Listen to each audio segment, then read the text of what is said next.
लालता यादव ने मेरे सपने को मिट्टी में मिलाया, यह अपराधी है और आज मैं रोने के लिए मजबूर हूँ। मुझे कंधा देने वाला कोई नहीं। लालता लाल मोहन राजकुमार ने मुझे मजबूर किया है कि मैं दवा खा के जिंदा हूँ, नहीं तो मैं इन दवाओं से परहेज करता था। बेटा ऐसे रहो। बच्चियों से भी बोलता हूँ, आज भी बोलता हूँ, मुझे आखिरी वक्त में तो एक बेटा होना था, एक कंधा देने वाला होना, लेकिन नहीं है।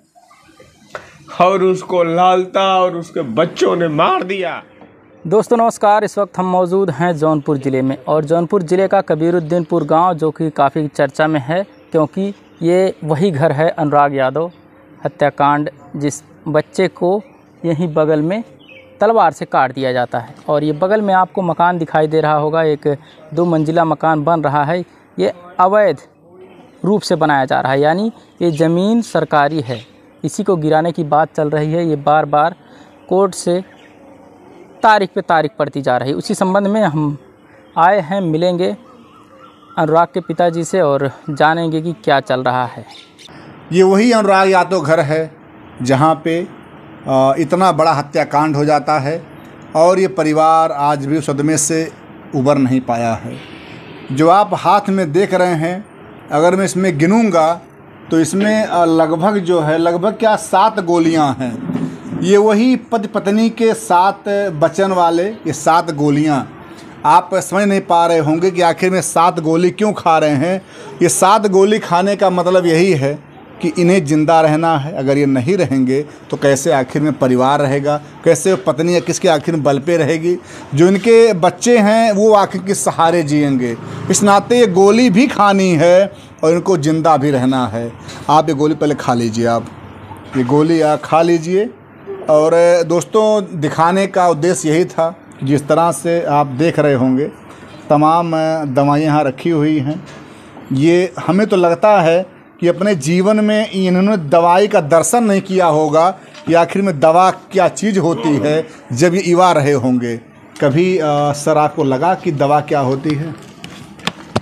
नहीं साहब, दूध दही में खेलने वाला मैं इंसान, और अपने बच्चे को भी, और बच्चियां हैं उन लोगों को भी, दूध दही और घी मक्खन में खेलने वाले को आज दवा की ज़रूरत है तो लालता यादव की वजह से है। नहीं तो हम लोगों ने कभी दवा का सेवन नहीं किया, लेकिन आज मेरी मजबूरी है, मैं जी नहीं पा रहा हूँ। तमाम बीमारियाँ घेर ली हैं और इनकी वजह से हुई है, लालता के वजह से हुई है। ये दवाइयाँ जो है ना, हार्ट की दवाई है, गैस की दवा है, घुटनों के जोड़ के दर्द की दवा है। जानते हैं ये सब कब होता है? जब आप हार जाते हो ज़िंदगी से। इस ज़िंदगी से जब आप हार जाते हो ना, तब ये दवाएं काम में आती हैं। और आज मेरी मजबूरी है, मैं हार गया, नहीं तो मुझे ज़रूरत नहीं थी, मुझे ज़रूरत नहीं थी इन दवाओं की।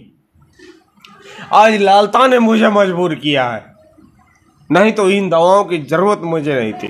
लालता लाल मोहन राजकुमार ने मुझे मजबूर किया है कि मैं दवा खा के जिंदा हूँ, नहीं तो मैं इन दवाओं से परहेज करता था। बोलता था बेटा ऐसे रहो। बच्चियों से भी बोलता हूँ, आज भी बोलता हूँ, ऐसे रहो। इस पतरे में आप देख रहे हो ना, इस पतरे में मैं तप रहा हूँ, इस पतरे में मैं तप रहा हूँ। आप लोग एसी रूम में रहते होगे, लेकिन मैं कहता था कि मैं देसी आदमी हूँ, इस देसी चीज में रहो। इस पतरे की हवा आएगी, फैन लगा हुआ है ना, वो चलता नहीं। गरीबी इतनी है कि वो फैन भी नहीं चलता। आप देख लो, दिखा दो, वो फैन भी नहीं चलता। गरीबी इतनी है, उसके बाद भी ये पुरुआ पछुआ की हवा जो चलती है ना बाबू, हम लोग उसमें जी लेते हैं यार। उसके बाद भी लोग जीने नहीं देते, मैं क्या करूं? आपने गाना सुना था, मुझे पीने का शौक़ नहीं, मैं पीता हूँ गम भुलाने को।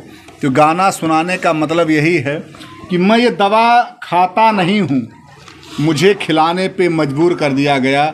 आज इतना बड़ा हत्याकांड अगर ना हुआ होता तो कभी अनुराग के पिता ये दवा क्या, उसका नाम क्या होता है, कभी इन्हें न जानने का न पूछने काम पड़ा। ये जैसा आज बता रहे हैं, पूरे शरीर में घुटनों में दर्द है, हाथों में दर्द है, आँख की अगर हम बात करें 2-3 बार लेंस चेंज कर दिया गया। आज ये सब कुछ जो है केवल आज पुत्र के ना होने कारण है। और इन समझिए जो अपराधी हैं इन लोगों की देन है। नहीं तो कहा जाता है कि जब किसी का पुत्र अपने जीवन में सफल होता है तो पिता की उम्र 10 साल बढ़ जाती है। यही बाबू, मैं अपने बच्चे को ओलंपिक खिलाने वाला था।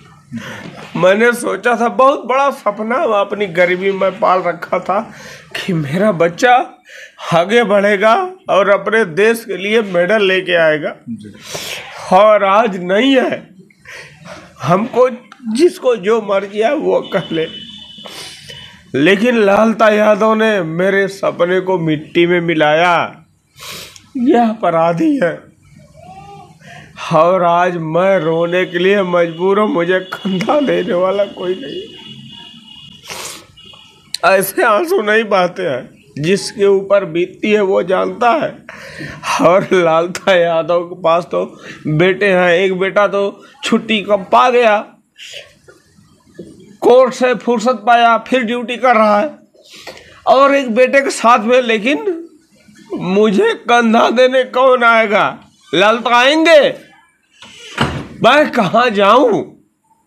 आप मुझे बता दो, किस जगह जाऊं मैं कहाँ जाऊं कि हमको पैसे नहीं चाहिए, लेकिन मुझे आखिरी वक्त में तो एक बेटा होना था, एक कंधा देने वाला होना था, लेकिन नहीं है।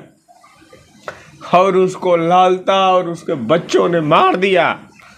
यह आपराधिक किस्म का आदमी मैं देखना नहीं चाहता इन लोगों को। बस क्या आप समझिए कि वो लोग तो आज छोड़ करके आ भी गए, लेकिन यहाँ की न्याय प्रणाली, न्याय व्यवस्था की अगर बात करेंगे आप, ये एक तो उस घर पे जो अपराधियों घर पे चिस्ता दिया गया कि ये घर गिरेगा, उस घर को गिराने के चक्कर में 6 घर पीछे इसके है, इस घर पीछे वो है, उस मतलब घर को गिराने के लिए 6 माह से ज़्यादा समय हो गया है। ये परिवार केवल तारीख पे तारीख पा रहा है। और जिन अपराधियों ने समझिए कि ऑन कैमरा, ऑन पब्लिक, सभी के सामने, एक माँ के सामने उस बेटे को गला काट देता है और अपराधी, और उसके बाद भी वो बेल पा जाते हैं, वो छूट के घर पे आके अपना ड्यूटी कर रहे हैं। लेकिन ये परिवार उस बच्चे के न्याय के लिए इतना केवल मांग कर रहा है कि जो उनकी बिल्डिंग खड़ी है वो बिल्डिंग गिर जाए। लेकिन आज तक जो है केवल परिवार जाता है, तारीख पे तारीख पा रहा है। ये लोग केवल तारीख पे तारीख दे रहे हैं।